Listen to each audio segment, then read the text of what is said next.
नमस्कार, मैं नित्यानंद शुक्ला रिपोर्टर से आपका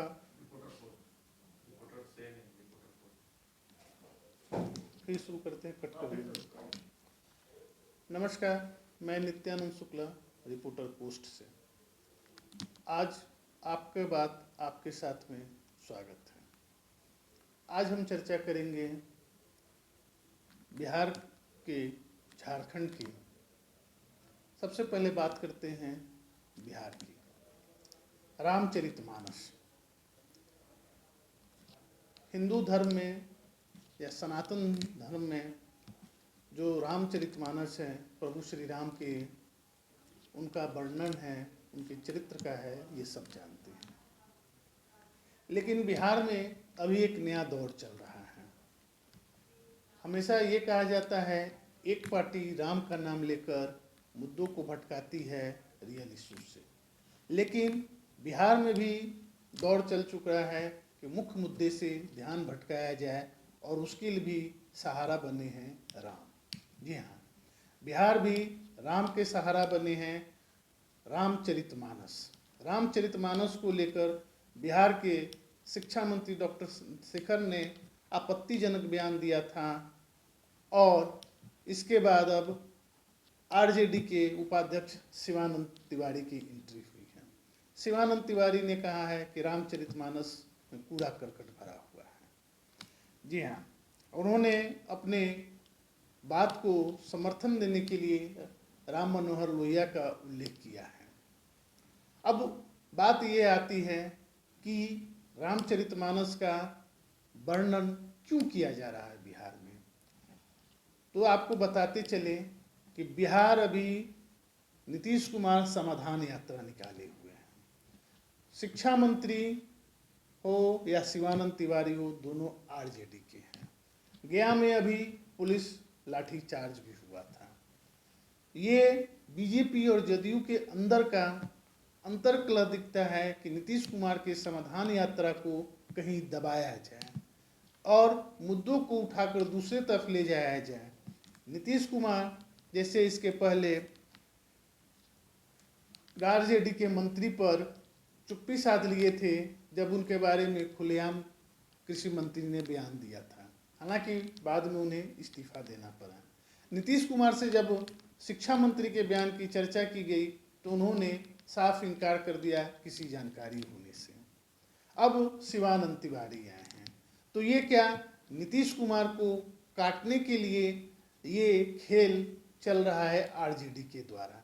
क्योंकि जो पूर्व कृषि मंत्री हैं और जगदानंद सिंह जो आरजेडी के प्रदेश अध्यक्ष हैं, उनके बेटे के द्वारा बार बार नीतीश कुमार को टारगेट किया जा रहा था, तो तेजस्वी ने कह दिया कि ऐसे लोग बीजेपी के एजेंट हैं। अब शिवानंद तिवारी और उनके शिक्षा मंत्री डॉक्टर चंद्रशेखर किसके एजेंट हैं? या ये एक सोची समझी रणनीति है कि नीतीश कुमार को किसी तरह से डाउन किया जाए और बिहार में जो राजनीति है उसे दूसरी ओर मोड़ा जाए। देखना दिलचस्प होगा कि जदयू और आरजेडी इस मुद्दे को लेकर कितने एक दूसरे के सुर में सुर मिलाते हैं।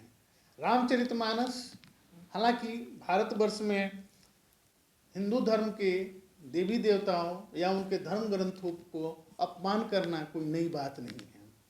दूसरे धर्म ग्रंथ के बारे में कोई कुछ बोले तो यही नेता इनको उनकी जो भावना होती है, उनके जो विचार होते हैं, वो सुनने योग्य होते हैं।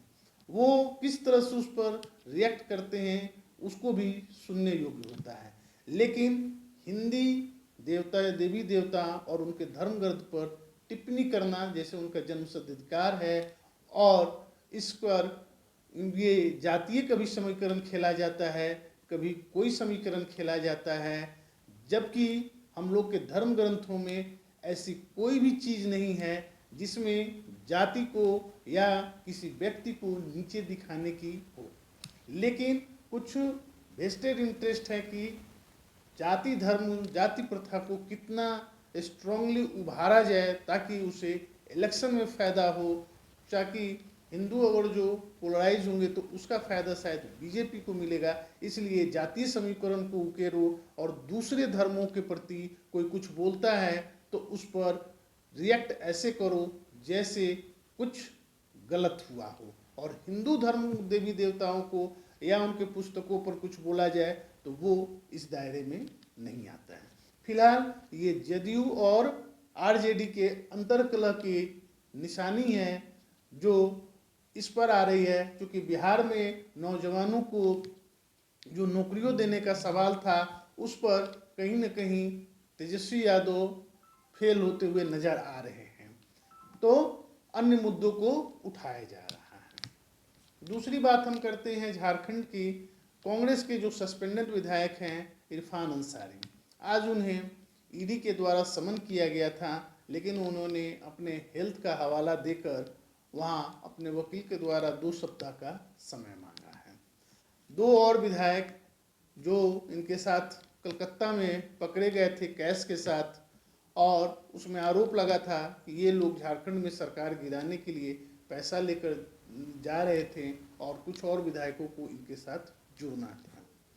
कैश कांड झारखंड का एक पॉपुलर रहा है और इसकी जांच अब ईडी भी कर रही है मनी लॉन्ड्रिंग के एंगल से। इरफान अंसारी का न जाना ये दिखाता है कि वो कहीं ना कहीं अभी उन सवाल और जवाब को देने के लिए प्रिपेयर्ड नहीं हैं और उस पर होमवर्क उनका जारी है। अब देखना ये होगा कि जो 2 बचे हुए कांग्रेस के विधायक हैं वो ईडी के सामने पेश होते हैं या वो भी समय मांगते हैं। और तीसरी महत्वपूर्ण चीज़ है कि आज शिक्षा मंत्री ने कहा अनऑफिशियली, जो हम लोगों को पता चला है कि जो नियोजन नीति की फाइल है वो शिक्षा मंत्री तक पहुंच गई है। अब इस पर महत्वपूर्ण निर्णय लेने का समय झारखंड सरकार के पास आ गया है। नई शिक्षा नीति में जो अभी तक पता चला है कि 10+2 की अनिवार्यता को ख़त्म किया जा रहा है, क्षेत्रीय भाषाओं की अनिवार्यता को भी ख़त्म किया जा रहा है और इसे संविधान सम्मत बनाकर नए नियोजन नीति को जल्द प्रारूप कैबिनेट में पास होगा। उम्मीद है कि जो पूरा ड्राफ्ट है वो जनवरी के आखिर तक तैयार हो जाएगा और फरवरी में नई नियोजन नीति कभी भी आ जाएगी ताकि बहाली की प्रक्रिया शुरू हो सके। झारखंड के नौजवान भी बड़े ही इसके इंतज़ार में हैं कि नई नियोजन नीति कब आती है, क्या होता है और उन्हें जो रोज़गार का अवसर है वो कब प्राप्त होता है। हमें भी इसका इंतज़ार है। नौजवान पिछले 6 साल से इंतज़ार कर रहे हैं, उन्हें नौकरी मिलेगी सरकारी। आप देखते रहिए रिपोर्टर पोस्ट, फिर हम कल मिलेंगे कुछ और मुद्दों के साथ। तब तक बहुत बहुत